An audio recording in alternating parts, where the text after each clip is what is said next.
hoje iniciamos também aqui no nosso recém-criado Cineclube um importante ciclo que há de se prolongar pelo menos até abril de 2024, que é uma espécie de caminho, digamos assim, para os 50 anos do 25 de Abril.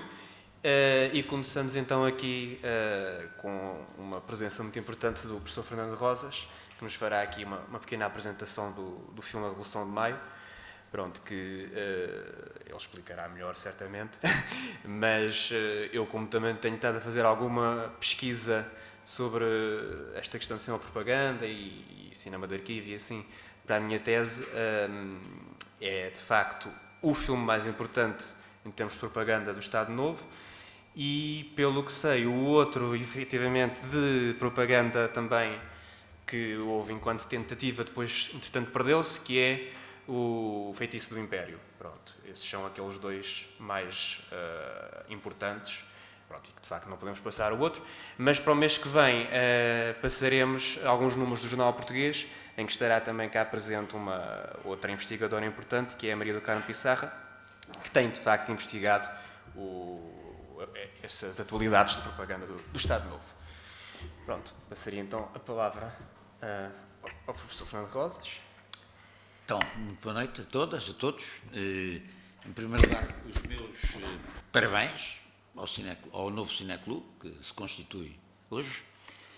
Oxalá tenha a mesma força e mais duração ainda do que a primeira fase do Cineclube, que foi tão importante na luta cultural que se travou aqui em todo este corredor industrial de Vila Franca.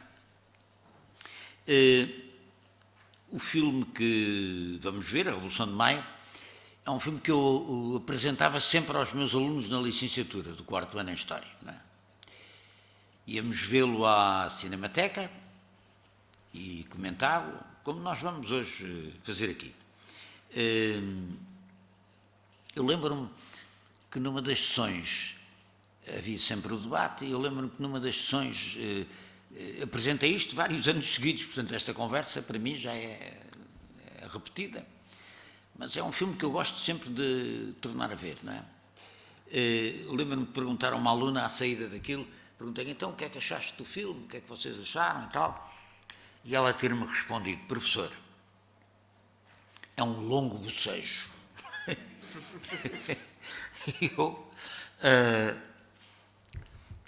Eu digo isto porque sinto, é preciso ver o filme com o olhar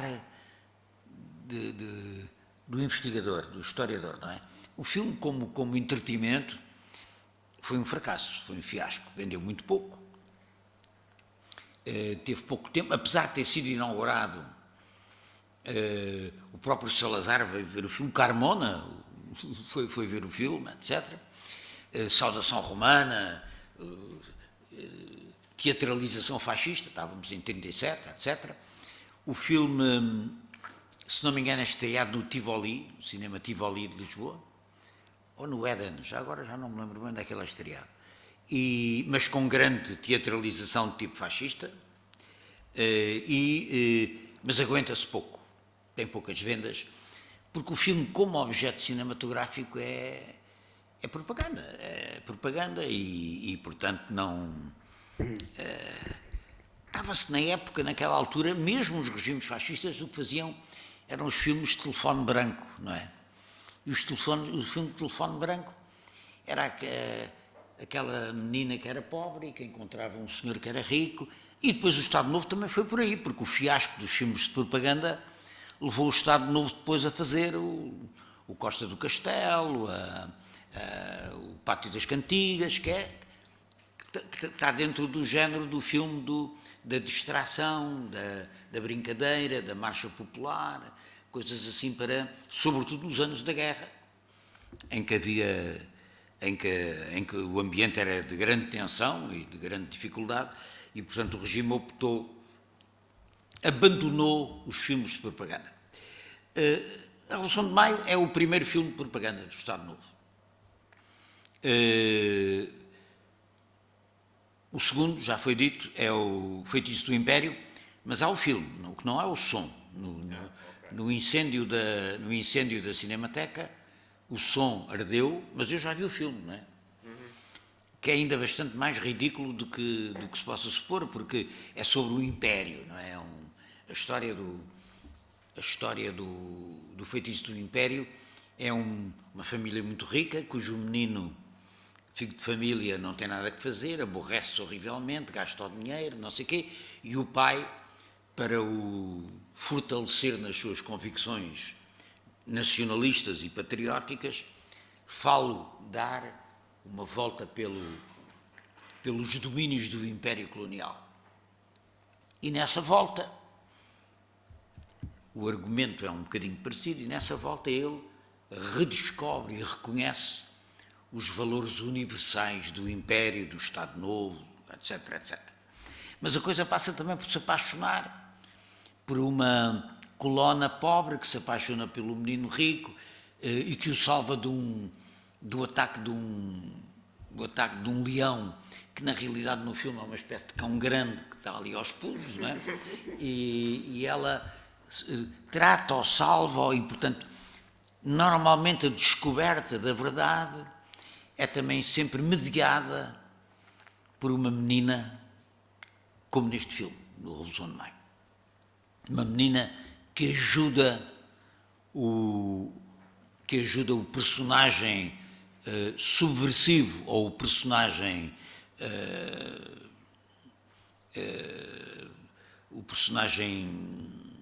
inútil, não é? Os ajuda a descobrir o sentido da verdade e da vida. Não é? Há sempre uma mediação feminina que os ajuda a fazer isso. O que tem a ver com o papel que o Estado Novo dava à mulher na família. Não é? A mulher era quem representava o esteio da ordem estabelecida na família.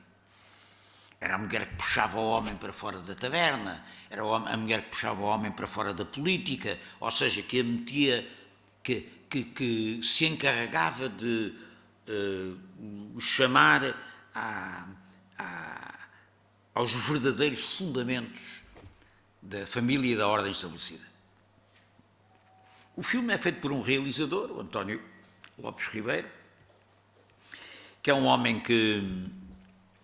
do regime, um cineasta do regime, uma espécie de cineasta oficioso do regime nessa altura, um claro simpatizante do fascismo, mas com influências também do Eisenstein, quer dizer, há ali uma influência do cinema alemão, do Eisenstein. Ele é um realizador, do ponto de vista técnico, relativamente moderno, quer dizer, e vocês verão aqui neste filme que as perspectivas a tipografia onde se imprime o jornal clandestino, várias cenas são cenas perspectivadas dentro dessa perspectiva cinematográfica de influência alemã, de influência soviética, eisensteiniana, etc. Portanto, é o primeiro e principal filme de propaganda do Estado Novo que desiste destes filmes de propaganda para fazer outro tipo de cinema, o cinema da comédia prenhe de ideologia, mas de uma ideologia que passa muito melhor através do divertimento, da diversão, do amor, do namorico, etc. Mas filmes prenhos de ideologia, também eles. Este é um filme de propaganda, e já vamos ver porquê. Contexto histórico, 1937, plena Guerra Civil de Espanha, ainda não acabou. No país o que existe de uma forma exacerbada é a propaganda da ameaça comunista. Os comunistas ameaçam contra a civilização ocidental e cristã. Os comunistas ameaçam tomar conta da Espanha e de Portugal. E, portanto, o filme é marcado pela ideologia do Estado Novo, a ideologia fascisante do Estado Novo, claramente um filme anticomunista, antirrepublicano no que toca à Guerra Civil de Espanha.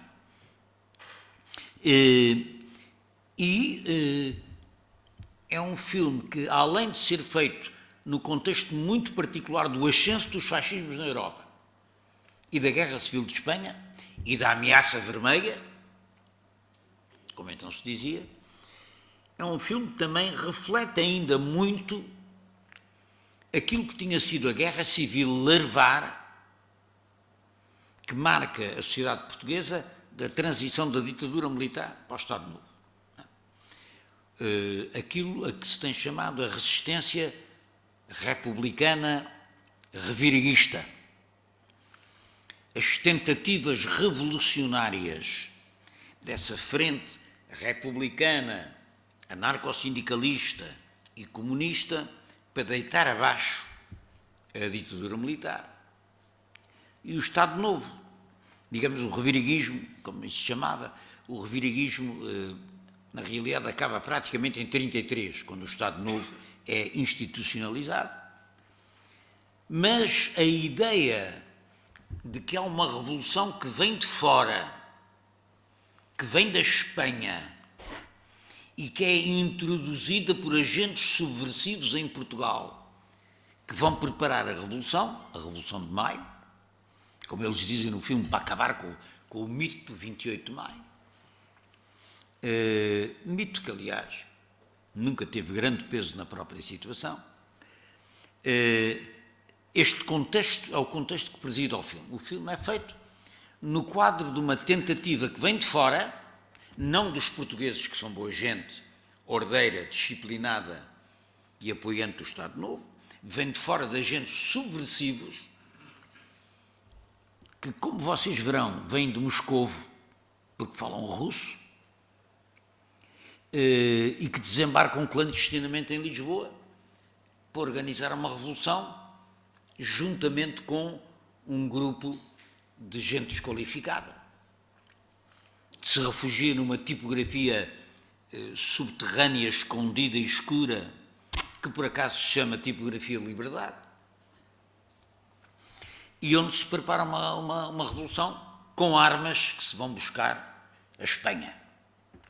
É curioso que se vão buscar a Espanha à Galiza, quando a Galiza é das primeiras coisas que cai no franquismo, na Guerra Civil. Não houve sequer Guerra Civil quase. Houve mortandade, não é? Mas não houve grande conflito militar. A Galiza foi das coisas que caiu logo. Não é? Os franquistas tomaram conta da Galiza logo no início da Guerra Civil. Mas porquê é que é na Galiza? Porque eles, para ir buscar, primeiro, porque as armas vêm de barco, o que tem razão de ser. Porquê? Porque houve uma tentativa dos republicanos espanhóis fornecerem armas ao reviralho, ao reviriguismo republicano, fazendo-as transportar num navio armas compradas pelos antifascistas, pelos republicanos portugueses, mas que, quando vêm a caminho de Portugal, param nas Astúrias em 1934 e são utilizadas na revolta das Astúrias, que é uma revolta que precede a Guerra Civil. Isto é um grande escândalo em Portugal, mas eles recuperam um pouco essa memória das armas que vêm de barco, neste caso da Galiza, e, portanto, há um grupo que vai buscar essas armas à Galiza, mas tem que atravessar o país todo. E é nessa travessia mágica do país que o homem que vem de fora fazer a revolução vai constatando os progressos que o Estado Novo fez. As árvores, e essa é a parte mais chata do filme, não é? Porque eles vão ao Instituto Nacional de Estatística e desdobram o livro, e tantas árvores, tantos quilómetros de estrada. Que essa é uma parte muito eisensteiniana que eu reparei, que eu vi ontem e percebi que são títulos que quase que gritam connosco. E que é uma resposta às críticas do atraso. Não, o país tinha-se desenvolvido, tinha árvores, tinha estradas, tinha Constituição, e até comemorava o 1º de Maio. E eles dão-nos retratos do 1º de Maio em Braga. Em Braga ou ali ao pé, em Ovar, não, Braga ou... Bom, Barcelos, acho que é Barcelos até, em Barcelos. o 1º de Maio, porque o Estado Novo festejou o 1º de Maio até 38. Depois é que deixou de festejar, mas festejava. Agora, é muito interessante ver que a festa do 1º de Maio do Estado Novo é uma festa rural, é uma feira rural, não é? Onde eles fazem alinhar os sindicatos com os cartazes e vem tudo ali atrás, por ali fora. Mas para dizer que o regime também é um regime que, sim, tem essa componente social, interessa-se pelo trabalho, celebra o Dia do Trabalhador, mas celebra-o em comunhão com a terra, em comunhão com as tradições, em comunhão com a Igreja, etc. E, portanto, este é o contexto histórico do filme, e o homem, quando chega a Lisboa para desencadear a Revolução, fica com a missão de içar a bandeira nacional num alto que se supõe ser qualquer coisa ali ao pé do Castelo de São Jorge, mas alguém antes dele está a içar a bandeira nacional, e está claro, a bandeira da Revolução era uma bandeira vermelha. O filme é preto e branco, portanto não se vê se a bandeira é vermelha ou não, não é? Mas ele traz a bandeira embrulhada num embrulho, e quando ele vê subir a bandeira nacional, desbarreta-se e cede. Enfim, e o filme tem uma coisa muito importante, é que com o incêndio da Cinemateca desapareceram os filmes comemorativos dos 10 anos da Revolução Nacional, 36, as comemorações de Braga, o ano 10º da Revolução. O Estado Novo fez como o fascismo, né? Considerou, recontou a era do Estado Novo, a era do fascismo, começa ano 1 em 1928, ano 2, ano 3, ano 4, ano 5, o ano 10º, 1926, peço desculpa, 28 de maio de 1926, o ano 10º é de 36, há as comemorações do ano 10º, com as quais eles terminam o filme.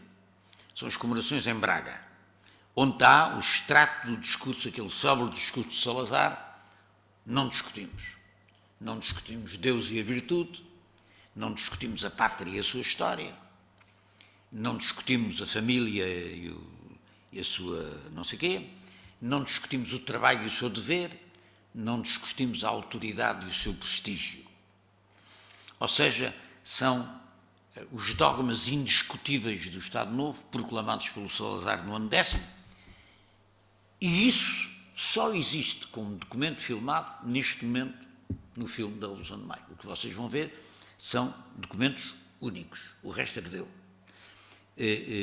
Como eles incorporam largos extratos da reportagem sobre o ano 10º em Braga no filme, ele vai aparecer no filme. Aparece no filme esses largos extratos da Revolução de Maio, do ano 10º. Chamamos a atenção, agora mais sinteticamente, primeiro, o elogio da eficiência moderna da polícia política. É o único filme do Estado Novo onde se faz um elogio explícito à polícia política, onde a polícia política é um herói central do filme. Atenção, PVDE nunca é designada como tal, mas é o que lá está. E é uma polícia que, vocês veem, um espaço todo moderno, com daqueles arquivos que se puxam e vêm, e com um gravador, um tipo começa a contar uma história e o PIDE acha que ele está a falsificar a história e liga ao gravador e diz: então não foi isto que você disse, nós gravámos. Quer dizer, uma polícia omnipresente, omnisciente, que sabe tudo. E que desrespeita até os bufos. Quer dizer, os bufos não... Roma não paga os assassinos dos seus generais, não é? Portanto, trata-os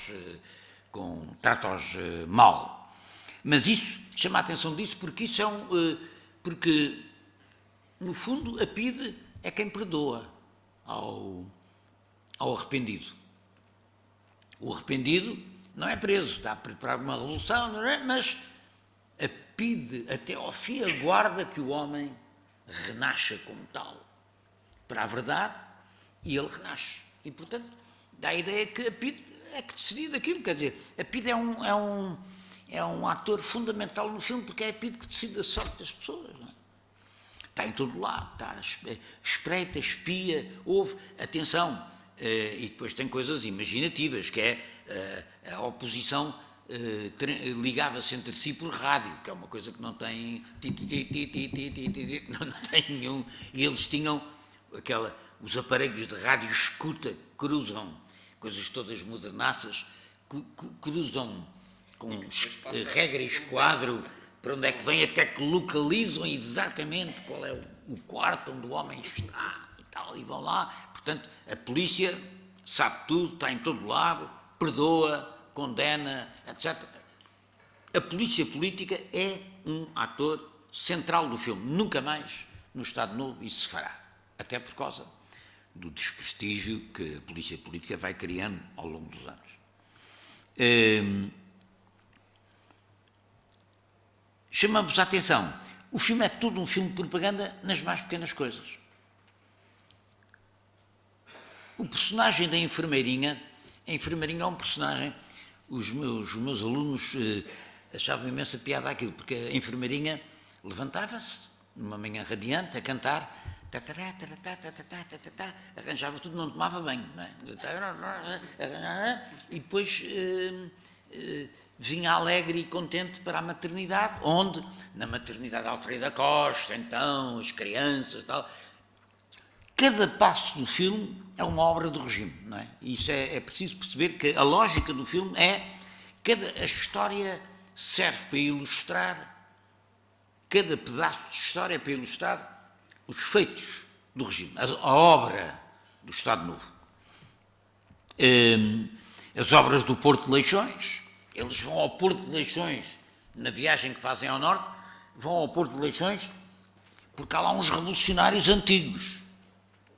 E então param lá nas obras do Porto de Leixões, vão à procura do homem, e o homem diz, não quero nada com vocês andavam a enganar os trabalhadores, não sei o quê. Portanto, mas é o pretexto para mostrar que a classe operária agora está com o Estado Novo e ao Porto. As obras o filme das obras é muito interessante, porquê? Como documento de arqueologia industrial.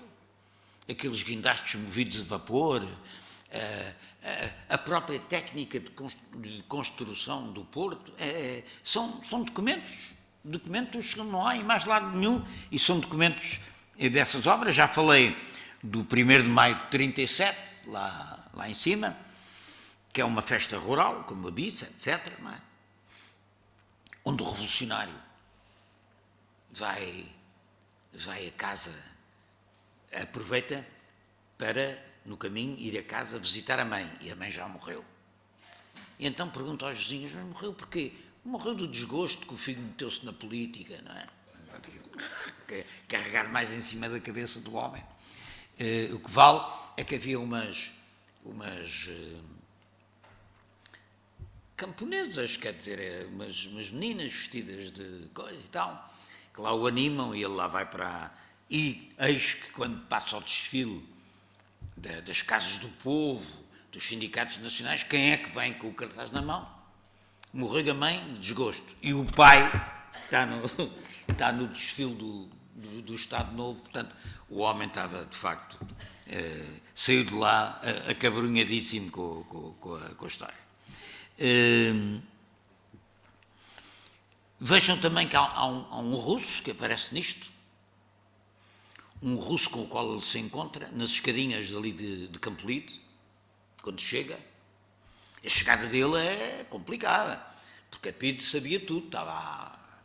E, portanto, vê que há ali um cargueiro que não deu o nome, e há um gajo que sai de um gasolina e tal. Vão lá atrás dele, pela Avenida 24 de Julho, recém-inaugurada, nessa altura, toda nova, aquilo, num carro. Há ali uma perseguição, mas o homem foge. Tinha estado o homem que vem da Moscóvia, não é? Presume-se.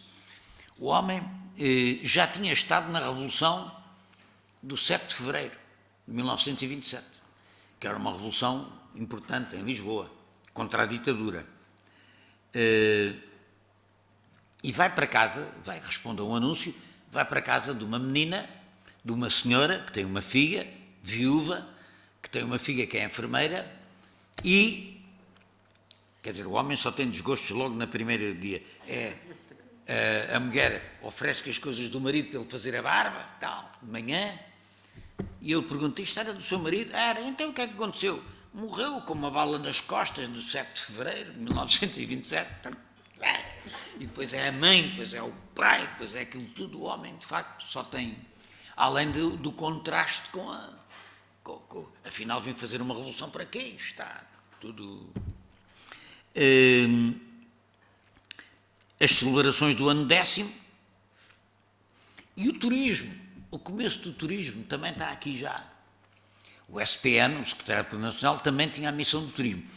E devo dizer-vos, essa é a parte mais chata do filme, porque põe de repente o homem a cantar em Sintra, ao pé de Monserrate, uma área que dura quase 10 minutos, não é? E essa parte pode-se passar, não é?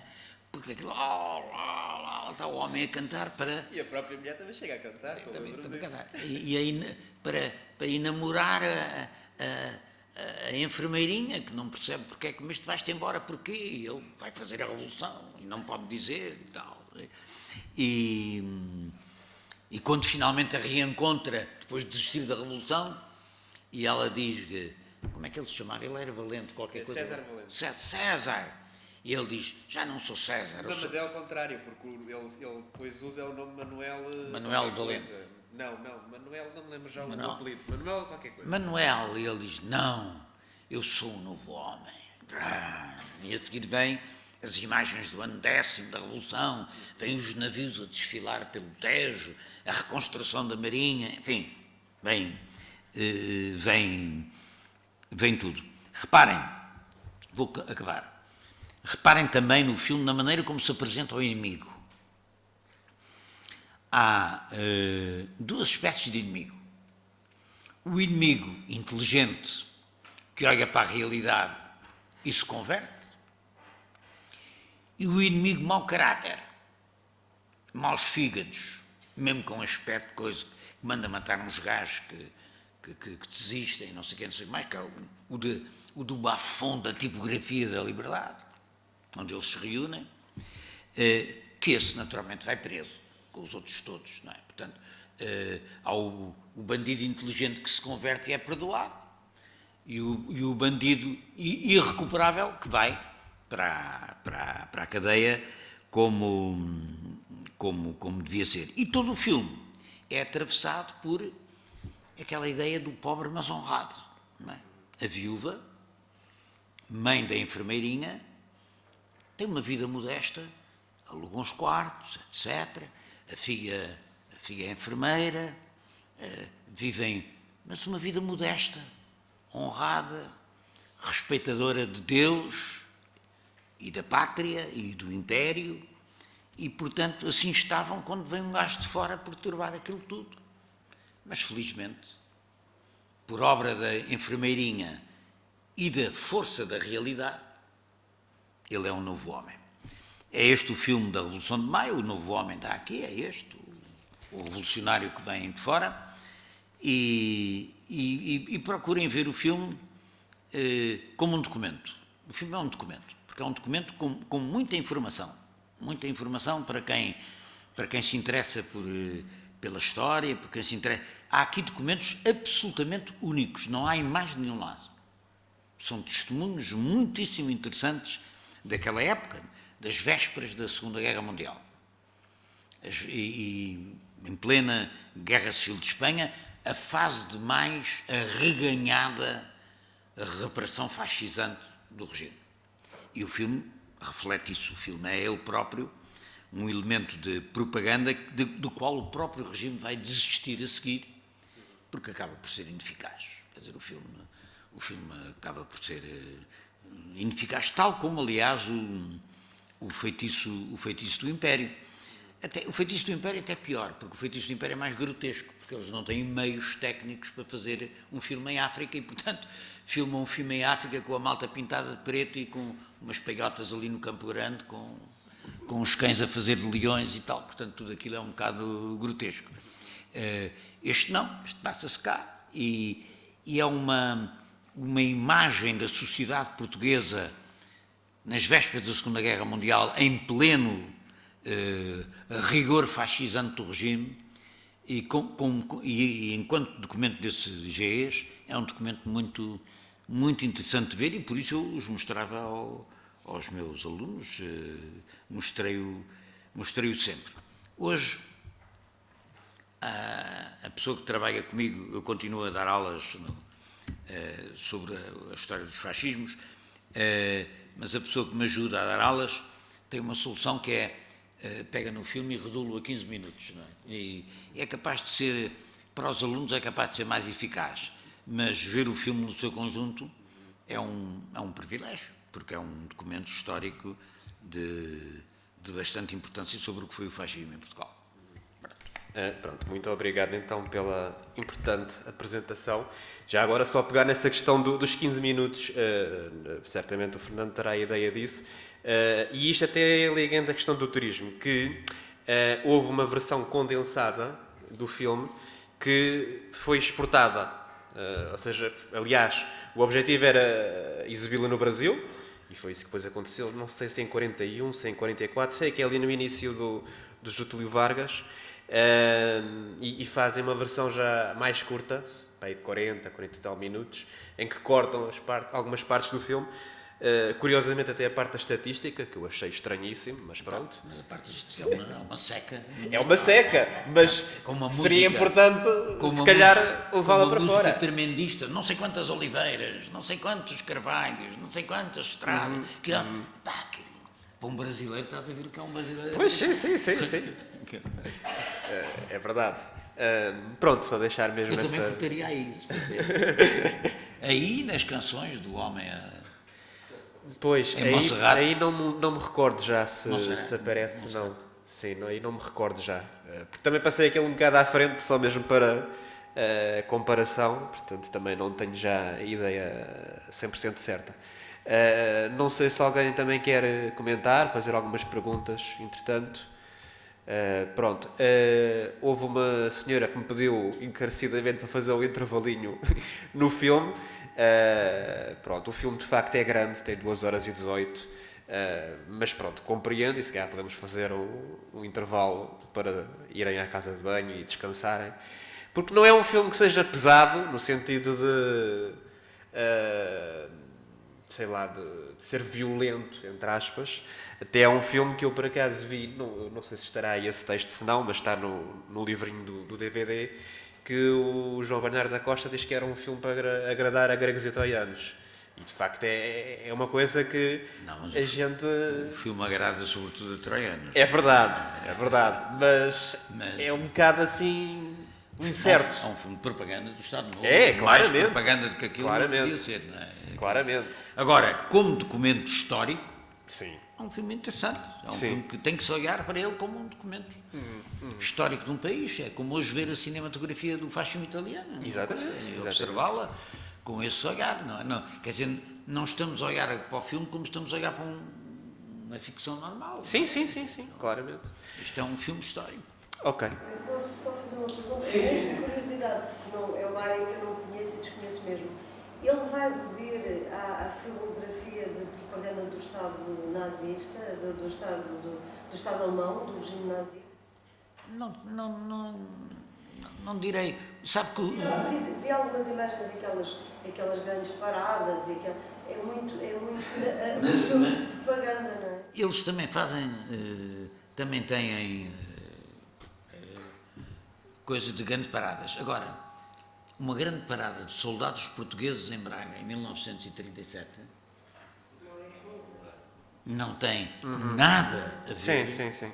Não tem nada a ver com os congressos de Nuremberg. Quer dizer, é uma coisa à portuguesa, os soldados assim em fila. Assim, É como os leões. Só uma coisa, no seguimento. Os comentários sobre a inauguração do Estado Nacional também é feito por ele. Sim. Isso aí. Não, aí sim. Não, mas isso é outro filme. Ali na Rosenthal, como é que ela se chama? Esse eu vi. Esse aí sim. Até porque o Estádio Nacional é um estádio nazi, não é? Do ponto de vista arquitetónico é um estádio nazi. Nesta altura, eu não direi, eu acho que o filme tem muito mesmo de português conservador, não é? De português fascista, não é? Mas esteticamente, eu não sou cineasta, não sei, mas eu não diria que seja um filme muito marcado pela estética cinematográfica do nazismo. Não acho que seja. Quer dizer, eles tentam dar sobretudo nas comemorações do ano 10º, eles filmam aquela multidão, aquela gente e tal, mas não tem aquele ar. Não, também Seguramente não viu o filme do Congresso de Nuremberg, de 1984, da Riefenstahl, e aquilo é um filme impressionante, não é? Aquilo é... nem o António Lopes Ribeiro era a Riefenstahl, nem a sociedade portuguesa era aquilo. Exato. A sociedade portuguesa era uma sociedade rural. A sociedade portuguesa era o 1º de maio lá de Barcelos, com os bois a puxar os carros, com as coisas lá do corporativismo e não sei o quê. Antes foram ver também aos soviéticos, ao Eisenstein. Exatamente. Isso nota-se um bocado. É a única coisa alemã Eu acho que eu ele tem li mais de é Eisenstein um até. operador de câmara que vão buscar ao diretor de fotografia ou coisa assim. Isso sim. Mas pronto, é só mesmo isso. Vou-vos então desejar boa sessão. Já agora deixa-me só dizer uma coisa. Sim. Se ainda tiver tempo. Por causa das paradas e dos 10 anos do 28 de maio. Já agora, uma parada à Vila Franca, à Ribatejo, que em 1936 deu-se aqui, realizou-se aquela que pode ser considerada a primeira e única grande manifestação fascista aqui em Vila Franca. Em 36? Em 36.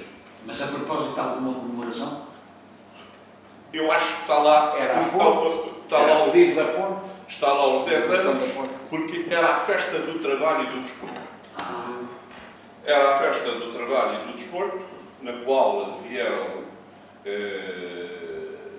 imensas figuras do Estado Novo, nomeadamente o Teotónio Pereira, que era da família do Zé Francelin Palha, aqui, e fazem uma parada de campinos. e os diversos discursos da ordem, para mostrar o bom entendimento entre patrões e assalariados. Quem faz o principal discurso é o Manuel Rodrigues Pereira, que faz um grande discurso. O Manuel Rodrigues Pereira é um homem que vem do Partido Regenerador e depois faz essa travessia. E de facto é um bocado disso, quer dizer, a gente estar a comparar as paradas e as manifestações que se fizeram na Alemanha e quando depois é mesmo à portuguesa, não é? Era um país rural. Era um país rural. Maioritariamente rural. Na Alemanha eles tinham a mecanização das grandes indústrias e das grandes fábricas. Bum, bum, bum, bum, aquilo reflete-se Já agora, um outro pormenor. Depois houve um almoço encomendado a Ferrari. Não sei se lembram da pastelaria. Um almoço para... eu era para os campeões que eles trouxeram ao E ainda em relação ao cinema soviético. Lembro-me de, a Vida Ribatejana, que é um jornal aqui no local, fazer um elogio à linha geral. Já em ditadura, porque era ali. Ainda não tinham. Ou não tinham mais a fazer. Não, é verdade, se calhar. Não, porque iam lá buscar aquilo que lhes interessava. Mas porque na realidade, depois a propaganda é propaganda, serve para. Sim, claro. Não é? Tenho mesmo que encerrar, senão daqui a bocado já estamos há quase uma hora a conversar. Não, tudo bem, é tudo importante os comentários. Pronto, boa sessão então. Vais fazer o intervalo mais ou menos que é meio? Sim, acho que sim, por aí. Vou ver se consigo. Antes da cantoria A cantoria há duas, o problema é esse, porque há uma mais no início e outra mais no fim. Mas, aliás, o diretor musical era um excelente compositor da época, que era o Pedro Freitas. Sim. Não é? Que ainda hoje é um dos melhores compositores do século XX. Mas vamos todos ter a oportunidade de o apreciar. Ok, obrigado então e até já.